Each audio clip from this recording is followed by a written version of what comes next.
Hey, everybody. Welcome once again to the Winning Digital Customers Show. It's going to be July 4th this weekend. I hope you have awesome plans. We think of July 4th.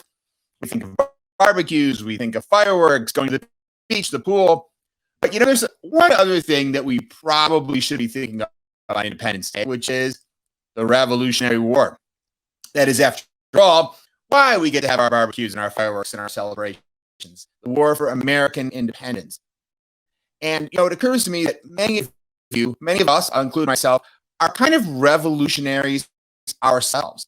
I mean, the kind of digital transformation, which we are, many of those who listen to this show anyway, driving across large companies in the United States and around the world, has a certain parallel to a revolution. There's a pre-existing way of doing things. There's a pre-existing hierarchy, a pre-existing rulers, a pre-existing power structure. And you're really very often proposing a very new and different way of thinking about things. And the consequences of that are very, very often massive resistance. In fact, even though in order for companies to be successful in this day and age, and certainly going forward, it's absolutely essential that they go through digital transformation to create a customer experience that resonates with today's digital customers. Despite that being sort of undeniably true, there's still many people in many organizations that will resist. And in fact, digital transformation is often a little bit like a war. Not to make an overly lofty comparison, nobody's losing life or limb in digital transformation, at least not typically. But nevertheless, I think there's a lot of interesting things we can learn by taking a look at what happened during the Revolutionary War as examples in practice of how you fight a war for transformation. Because when you think about it, that's what the Revolutionary War was about. It was a revolution to create a transformation. In fact, that is exactly what it did. Our American democracy, the American democratic experiment, as it's still sometimes called, obviously 225 plus years long so far. So what I wanted to do is take a look at some of the, actually in my book, Winning Digital Customers, which I know many of you have, I talk about the challenges of organizational resistance to change when facing really any kind of transformation, but certainly digital transformation. And I talk about 10 principles to fight that resistance to change. Actually, before I talk about the principles to fight it, I talk about all the different ways in which you're going to experience, or at least I may not cover them all, but I think I cover, if I remember correctly, 12 different attributes or aspects or tactics that you may encounter around organizational resistance to change. But today I want to talk about the methods to fight that, and I want to look at them using the Revolutionary War as an example, because we see really all of these practices. What are these practices? Things like creating a burning platform for change, creating a compelling vision, finding allies, starting the transformation where it's most welcome. I'm not going to read these all here. We don't have the slides, do we? Yeah, thank you. Voice activate. So anyway, there's the book and the diagram from the book. You can, of course, read this in more detail in the book. But I want to go through and talk about some of those different techniques, because we see them play out in the history of the Revolutionary War. And maybe some of this may be things you're well familiar with, and there might be a few tidbits here, certainly that I learned in researching this about the Revolutionary War, to look for where there were parallels to the world of digital transformation, and I found there were many. So let's dive in. So one of the first success criteria that I talk about is creating a burning platform for change. Change is painful. Change is costly. It's inconvenient. It's scary. And so if there's not a good reason for it, it's going to be pretty hard to convince people to participate. That's true in corporations, and it's certainly true if you're trying to overthrow a government or get people excited about a revolution. And there's no question that the 8 years of the Revolutionary War, and even the couple of years before the war formally started, were times of great difficulty in this country, or this soon-to-be country, I should say. Economic difficulties, obviously, the great casualties of the war, things like that. So you need a good reason. So the Declaration of Independence is, of course, famously the document that set off the formal Revolutionary War. And, many people are familiar with the beginning of the Declaration of Independence. We hold these truths to be self-evident, that all men are created equal, etc. And I'm going to talk about that part in a minute. But once you get past the flowery prose of the first couple paragraphs, you may never have read the entire Declaration of Independence, but what it is a list of grievances, very specific grievances with the current government, with the king and the parliament in England. Things like the trials aren't fair, the taxation isn't fair. They're just not filling government spots that are needed. They're not allowing them to pass legislation that's needed to run the country.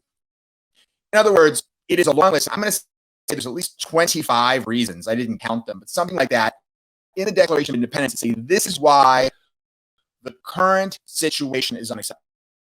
And by the way, it's not philosophical, right? Most of the Declaration of Independence is not, we must be free, we must be independent, we're against monarchy. There's a little bit of that, but that's not mostly what it is. It mostly says, this is the problem with what's going on today. Frankly, had the king and the government in England been different, had they maybe not been so bad to the colonists, had they not created some of these problems, some of these taxes and other things, they may not have actually been able to get the colonists may not have actually been able to get a war going against them. It wasn't just the philosophical idea of being independent. It was the specific reasons why the current situation was unacceptable. Things that ordinary people could connect with, like having to pay taxes that were unfair and unreasonable. So that's the first step, is to really make sure people understand not just why this is a nice idea, but the reasons why we can't continue what we're doing, why it is unacceptable. And that is the burning platform. So that's one of the things I talk about in the book, and I go into much more detail there, of course, about what you need to do to overcome resistance. We can't stay where we are. We have to change. And here's all the reasons. So let's move on to another one. Another one I talk about is paint a compelling vision of the future. You want people to not just understand that the current situation is unacceptable. You're trying to lead them somewhere. You need to be able to tell them, what is it about the future that's going to be awesome? It can't just be the absence of all these gripes and complaints. There needs to be something positive you want to move towards. And that really is more the very just short beginning of the Declaration of Independence, where they say we hold these truths to be self-evident, that all men are created equal, that they are endowed by their creator with certain inalienable rights, that among these are life, liberty, and the pursuit of happiness. I mean, the pursuit of happiness, to be perfectly honest, is not what the Revolutionary War was really about.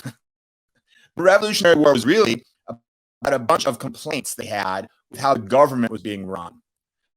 But you need something positive to say, hey, the future is going to mean happiness. The future is going to be the restoration of your rights, things like that. So when you do it, when you are leading digital transformation, you need to make sure you're painting that picture of what it's going to mean in the future in terms of the customer's experience, in terms of the success of the company, in terms of the career benefits for all the people that are involved. These are the types of things you want to make sure you're talking about to paint that compelling vision of the future. So another one of the 10 things we talk about in the book are find an ally with other change agents. It's very difficult to lead a revolution by yourself. And in fact, within the American Revolution, there were a number of people who came together to really form the core leadership of that. Of course, you probably know the story of the Continental Congress, which met multiple times before the start of the war to discuss what the colonists should do about this despotic situation they found themselves in. And when the Declaration of Independence was signed, there were 56 people who signed it. It wasn't just 56 random people. It was 56 leaders, 56 people who were sent there from the 13 colonies, people who were respected in their local communities and their local governments. Because, not all 13 colonies had the same interests. They didn't all see things the same way. In fact, do you know why we celebrate July 4th on July 4th and not, say, July 1st? On July 1st, there was a draft of the Declaration of Independence that was put forth to the Continental Congress, and had it been signed on that day, we would be celebrating tomorrow, the Independence Day, July 1st. But it wasn't signed on the 1st of July because they couldn't get everyone to agree, and more changes were necessary. Again, if you read the history, you learn that these were not all people that were of a common mind. Some of them downright hated each other. they had a common purpose, and they all recognized the importance of everyone banding together. And so the compromise is needed to come up with a Declaration of Independence that all of them could sign on to, and that is what happened. Okay. So the next one I want to talk about, another one of the 10 things we talk about in the book, is start the transformation where it's most welcome. As I was saying a moment ago, not all the colonies, not all 13 colonies felt as strongly about the need for revolution. Some of them had good relationships with England, for example. Southern states were selling a lot of their crops to England and had much better relationships with Parliament, with the King of England, than did many of the northern, I say states. They weren't states, they were colonies. But in any case, so it wasn't a unified situation. And very often the same will be true when you're leading digital transformation. There's some groups that are excited about it and all for it, and they see it as really benefiting them. And there are other groups that may say, we're kind of benefiting from the current situation. I'm not sure this digital transformation is really going to benefit us. So in the story of the Revolutionary War, so I'm sorry, let me just say this. And so when you're leading a transformation, you can't transform everything at the same time anyway. Figure out where is that transformation most welcome, start there. Because once you demonstrate success in one area, it tends to spread, and you're most likely to have success in the areas where people are most in favor of it, where you face the least resistance to change. So where in the world of the pre-Revolutionary War American colonies was the transformation, the revolution most welcome? Massachusetts, and the northern colonies in general. And so we have the Boston Tea Party in 1773, 3 years before the Declaration of Independence and the start of the Revolutionary War proper. And then in 1775, we have the battles of Lexington and Concord, where shots are fired, where we have American military under George Washington attacking British troops for the first time. You've probably heard the phrase, the shot that was heard around the world. This was the attack of, I think it was 77 Minutemen, if I remember correctly, against hundreds of British troops who were trying to enforce British law, confiscate guns, taxes, things like that. And again, that was bringing together people who were willing to begin a revolution in the part of the country that was the most willing and ready and the least resistant. Because there were a large, at the time of the Revolutionary War, you may have heard this, you had your revolutionaries, your Continental Army, but you also had what were called the Loyalists. Many people who were Americans who didn't want the revolution, who were fighting on behalf of the king. And so not everyone who was American was fighting for the American Revolution. And so you may very well face the same situation when you're driving digital transformation. Not everyone in your company is going to be on board with moving to the future. Some want to stay with the present, the legacy, the historical world, even if it doesn't necessarily have that much long-term promise. It was only until 1775, 2 years after, 2 years after the Boston Tea Party, when the South really were willing to get engaged and sign on to the idea of the Revolutionary War. And what really happened was that shot heard around the world. That was in April of 1775. Again, still not enough Southern support to really bring the whole country or the whole set of colonies together against British. But then the British attacked Falmouth and Norfolk. You may have heard of the burning of Falmouth, the burning of Norfolk, and it was that brought them into the fold. So others started it with there was less resistance. As the movement grew and as it affected them more, they came on board as well. And that may be very well the same kind of a spreading of the enthusiasm about transformation that you experience within your own company. Okay. So the next one of the 10 principles of driving change and fighting resistance to change is to brand the transformation. There's a reason why companies have slogans like "Just Do It" or "Like a Good Neighbor, State Farm is there." Catchy short phrases that really encapsulate the emotion behind a cause that you want people to join are often very, very effective. So Patrick Henry's famous slogan, "Give me liberty or give me death," as well as the other popular slogan at the time, "Don't tread on me," which You could imagine if it would say, we probably wouldn't use the word tread. We'd probably use the word that starts with S, right? But that was essentially what the message was. We're fed up. We're not going to take this anymore, and we're going to be fear. We're going to die trying. And that powerful emotional message became a rallying cry for the revolution. And having those phrases that people could repeat was very, very valuable at mobilizing people. In fact, you may think that the idea of a T-shirt with a slogan emblazoned across it is something that started in the 1970s with Farrah Fawcett. Right? But in fact, even back during the Revolutionary War, people were so inspired by this phrase of Patrick Henry's, "Give me liberty, give me death," that in Virginia, for example, they embroidered it on their clothing, "Give me liberty, give me death." And it really was this phrase, or so historians tell us, that Virginia, I mentioned earlier, the southern colonies were not as enthusiastic about bringing themselves into this conflict. And it was that phrase in Virginia in particular, where I believe Patrick Henry's speech was given, which was one of the powerful forces that kind of pushed Virginia over the edge, got the Virginians to come on board and be active, willing participants in the revolution. So the next one I want to talk about is give people confidence. Anytime you embark on a major, ambitious undertaking, there are going to be all kinds of risks and absolutely no certainty of success. You're asking for a lot of money very often. You're asking for reputational risk. People may very well be putting their jobs on the line in a transformation. And of course, when people sign on to a revolution, they're putting their lives on the line. So people need to be given confidence that the outcome will be successful. And sometimes it's almost a self-fulfilling prophecy. If everyone believes that they will be successful, then they're willing to say, "Give me liberty or give me death." They're willing to fight to the death because they expect the liberty. If people are doubtful, if you try to start losing weight and you kind of don't really think you're going to succeed and you're really going to lose the weight, then when someone offers you cheesecake, it's pretty hard to say no, because you think to yourself, "I'm probably not going to lose this weight. But anyway, I might as well enjoy a nice slice of cheesecake."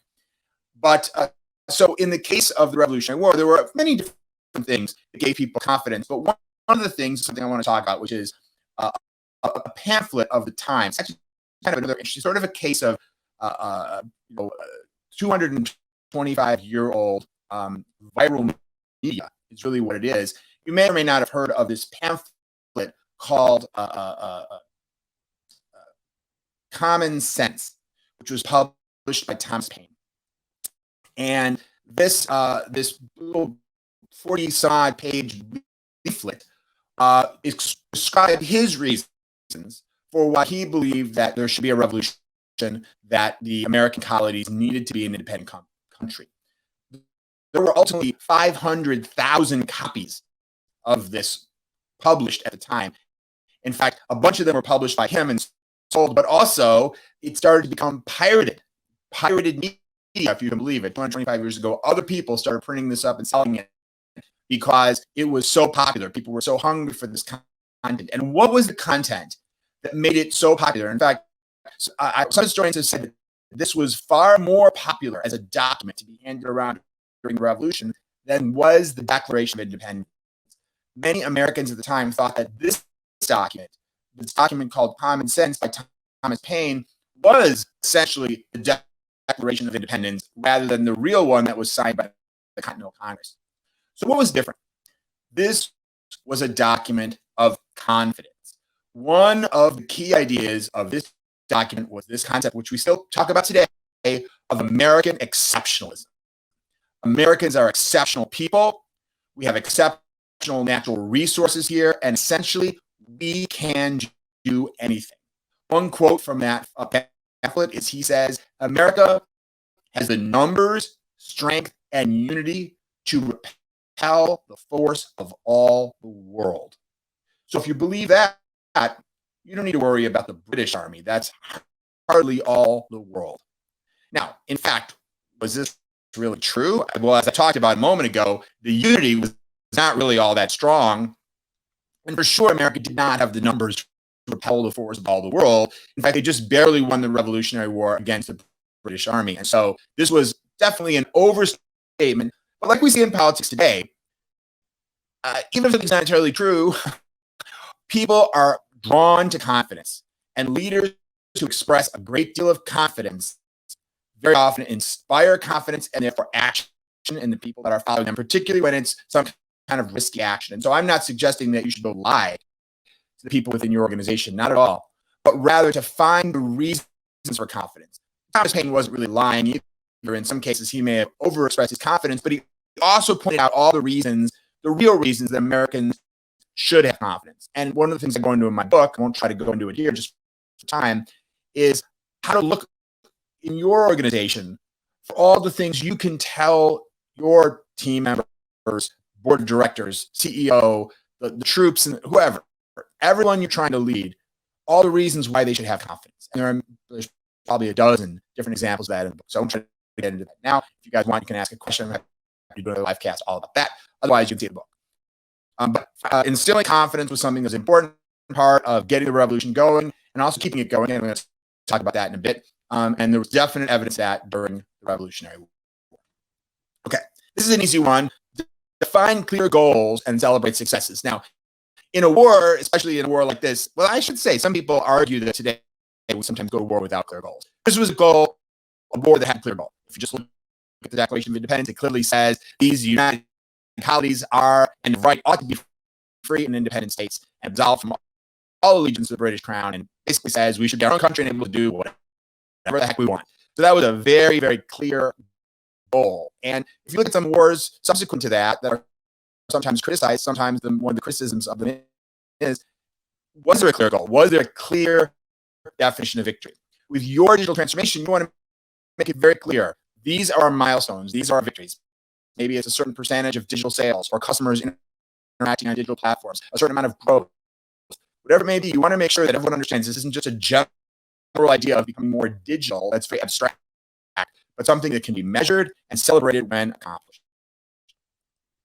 The next one that I talk about in the book, anticipate and fight opposing forces. Now, of course, in a war, this may seem a little bit obvious that you need to fight opposing forces.